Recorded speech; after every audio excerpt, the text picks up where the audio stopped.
And there you see the field is getting ready to begin the 3,000-meter steeplechase here at Case Western Reserve University. The American record in this event is 8 minutes 15.68. The collegiate record is 8:05.4. The Division III record is 8 minutes 48 seconds.4. And that was set, ironically enough, a long time ago, and there's a good chance that that record could fall. 1977, Gordon Hines set that Division III record.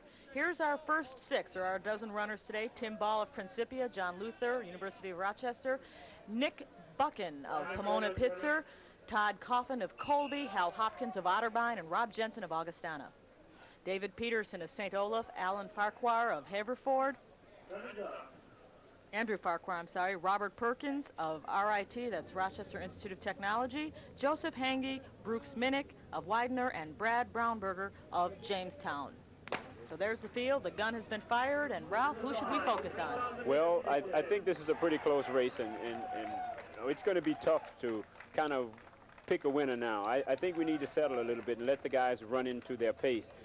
Incidentally, the race is 7.5 laps. 28 hurdles they'll have to clear, and they'll clear the water jump 7 times. Now, they just went past the water jump at the beginning of the race, and as they come down the straightaway, they'll pick up their first hurdle going into just before the turn. That incidentally, Leander, that record of 8:04 was the world's record when it was set. It was set by a gentleman, Henry Rono, some years ago. Henry Rono, a great Kenyan runner from Washington State University, it was set back in 1978. This is a 3,000-meter steeplechase. They not only have to clear a hurdle. Is that an intermediate height? Is that a low hurdle? It's an intermediate height hurdle, and those things are pretty heavy. If you bang them, you can really lose something. I was going to say, it looks like a pretty stiff fence to run into. Yeah, it's a pretty sturdy item, and if you hit it, you're going to find yourself in a bit of trouble. But I think the toughest part of this race is jumping into the water, on the water jump, because there's such a steep incline there, you could really put pressure on your tendons. Yes, Paul? Ralph? Yes, sir. I want to ask you, I'm down here by the finish line on this one hurdle here, and when you see these guys at the beginning, a bunch of them going over. Now they're in the water area now, but they'll be coming down to this thing. Is that dangerous when you've got maybe 6 guys clearing that thing at the same time? It has been known to be, Paul. I've seen people take some very deafening sprawls, and people have even actually broken bones falling on the track. But those guys have run enough, or they should have run enough, where they feel pretty comfortable and they know pretty much what's happening in the race, and they stay clear of those spikes. But people start pushing and jostling and banging, and you'll find that on occasion people do fall over those hurdles, and elbows and knees and things get scarred up and damaged a little bit. Ralph, one more quick question. When is it, what point of the race do they get when they start stepping, instead of clearing that thing, stepping over it? I mean, putting their foot up on it. That's when, what we call in track and field, when rigor mortis gets on your back. You know, when Fats Domino and his baby grand piano just kind of jumps on your shoulders and rides you around the track for the remainder of the race. And that, too, is a technique that's not at all bad, Paul, because that saves a little bit of energy. You don't use quite as much energy to just step on the hurdle and clear it as you do to clear the hurdle without running. 67 seconds for the first 400 and 2 minutes 20 seconds at the 800-meter mark, and the field is still pretty tightly bunched. All right, let me update some of the standings right now. The Colby runner, Todd Coffin, is in first. University of Rochester, John Lurther, and Brad Baumberger of Jamestown. And here those guys are clearing the barriers, and most of them are fairly decent intermediate hurdlers, although some are just out there stressing just to clear the hurdles, that's all. But the idea in this race is to take the lead, as I see it, and to stay in front. I had a coach who once taught me that it's better to lead once, certainly, than never at all. But they're at the 800-meter split there, you see, 2 minutes, 20 seconds. So they're moving right along. Ralph, that was that slow motion part I was talking about when they're all bunched up in there. And what a great shot we had with the camera of all these guys. And that, to me, is a little bit scary, especially when you're down here on the track watching them coming right at you. I hear you saying that, Paul, and I really do understand it, but I find that a little bit hard to believe, a guy who stood there and watched 270-pound linemen come at them and try and block your punt. Watch a little guy the size of steeplechases. It shouldn't bother you too much. Yeah, but I didn't have to jump over him. Okay, Todd Coffin is in the lead. That's number 225. He's running for Colby. Jamestown is in second. That's Brad Brownberger. He is running in the orange jersey and shorts. So it's Colby and Jamestown that are chasing each other at this point in the steeplechase. One of the keys to watch for, particularly on the water jump, is to watch how far out a guy will jump from the barrier into the water. If a guy is still almost up to the edge of the water, you see he's pretty fresh. But if he's knee-deep or more into that water, look out, brother. He's getting tired already. And they've got 4 laps to go, and the field is still closely bunched. Okay, 1,200 meters have elapsed. They have 3,000 meters to complete this event. 3,000 meter steeplechase, a Division III record that they are chasing. 8:48 set by Gordon Hines in 1977. He was running at that time for Humboldt State. And Gordon went on to be one of America's premier steeplechasers. He ran quite a while, and my understanding is sometime now he still comes out and runs marathons. I could think of a better way to enjoy myself than a marathon. What a change from a steeplechase to a marathon. Yes. I noticed that their hurdling form isn't the traditional lead leg straight, trail leg turned up. Is there a reason that they don't have to adhere to that strict hurdler's form? Not really. They just haven't perfected it as much as a hurdler.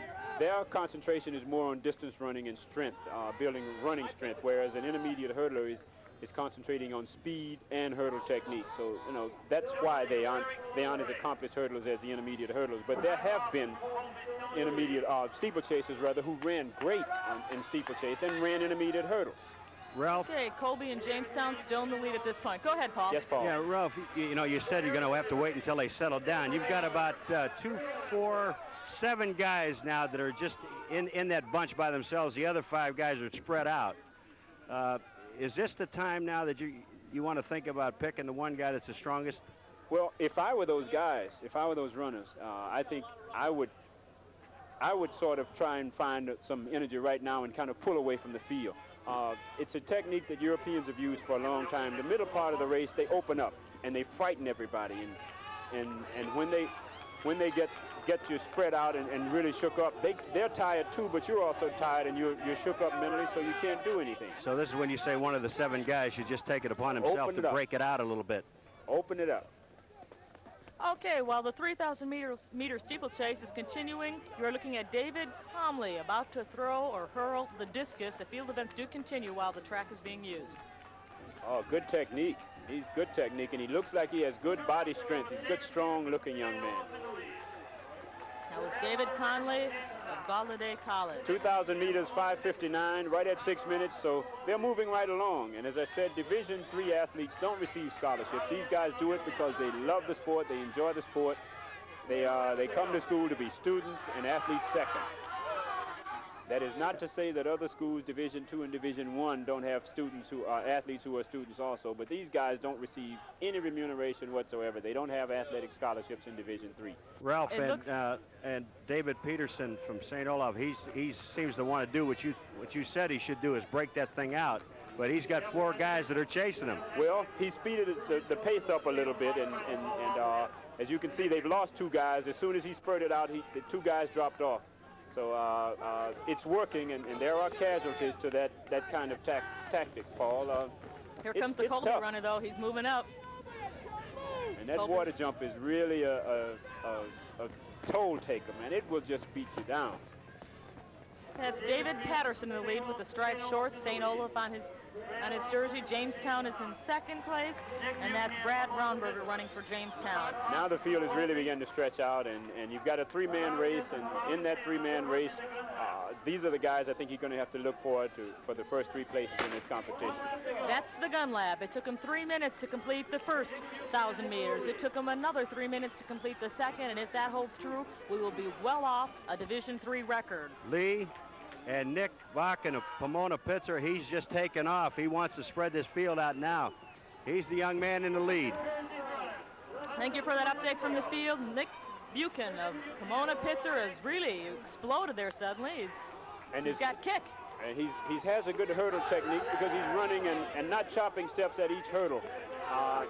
The telltale thing will be how he clears the water jump. If he clears the water jump and doesn't stall, he's in good shape.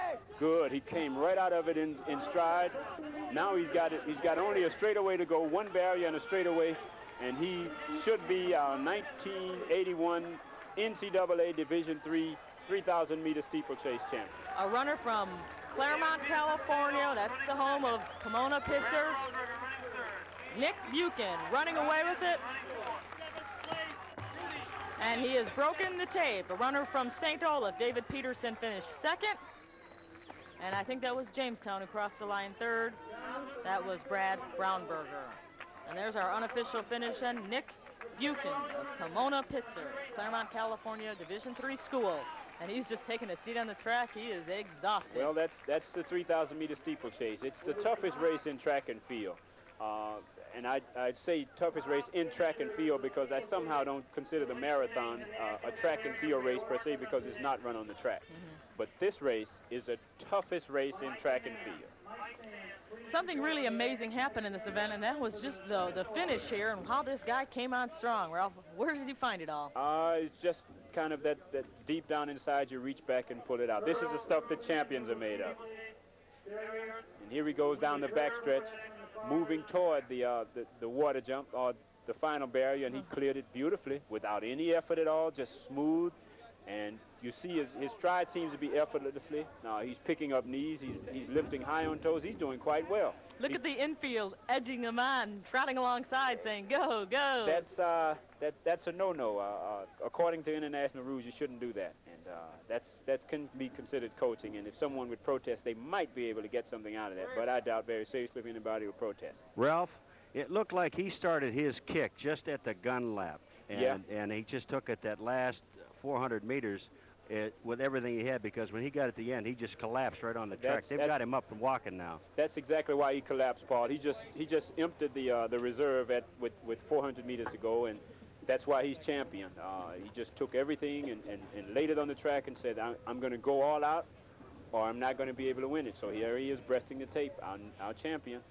Unofficially, he ran under 9 minutes, so he's got a good time. Well, we're with Nick Buchan, who is the winner of the 3,000-meter steeplechase. And Nick, when you finished, you fell on a track.